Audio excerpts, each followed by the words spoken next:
Bonjour à tous et à toutes et merci d'être venus si nombreux à cette conférence de presse qui vient à un moment décisif pour Haïti, à un moment où le pays peut se réjouir des progrès remarquables dans son processus de stabilisation et de consolidation démocratique. Ces progrès vont permettre non seulement aux autorités nationales et locales de faire face aux multiples défis auxquels le pays est confronté, mais aussi vont ouvrir un nouveau chapitre dans le partenariat entre Haïti et les Nations Unies. Jeudi dernier, le 13 avril, en prenant la décision charnière de fermer la MINUSTAH dans 6 mois, le 15 octobre 2017, et d'établir une nouvelle mission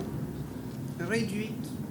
qui va se concentrer sur la consolidation des gains achevés, les membres du Conseil de sécurité étaient unanimes à reconnaître les progrès enregistrés au regard de la stabilité en Haïti au cours des dernières années. Le Conseil a salué la professionnalisation continue de la police nationale d'Haïti, qui aujourd'hui, forte de 14 000 effectifs, a continué d'accroître sa capacité,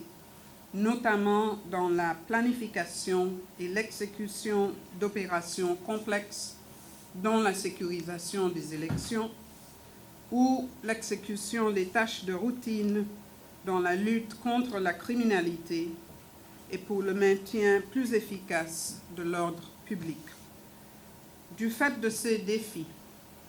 et au vu des progrès réalisés au cours des 13 dernières années,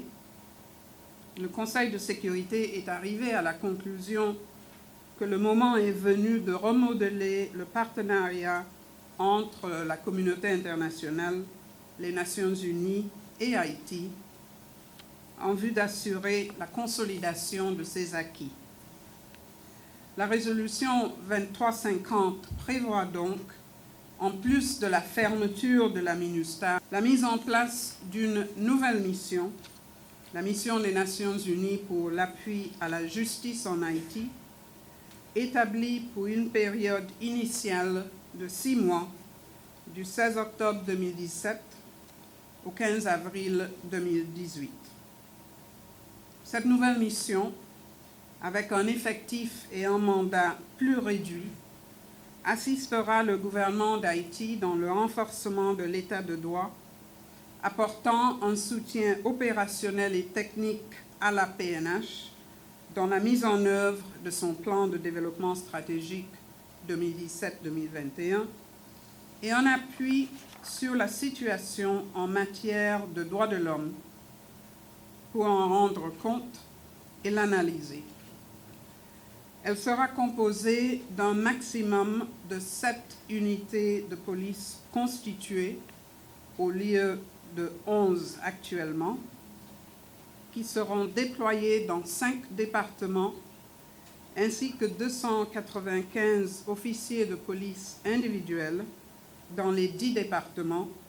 soit une réduction des 2/3 du nombre de policiers individuels actuels.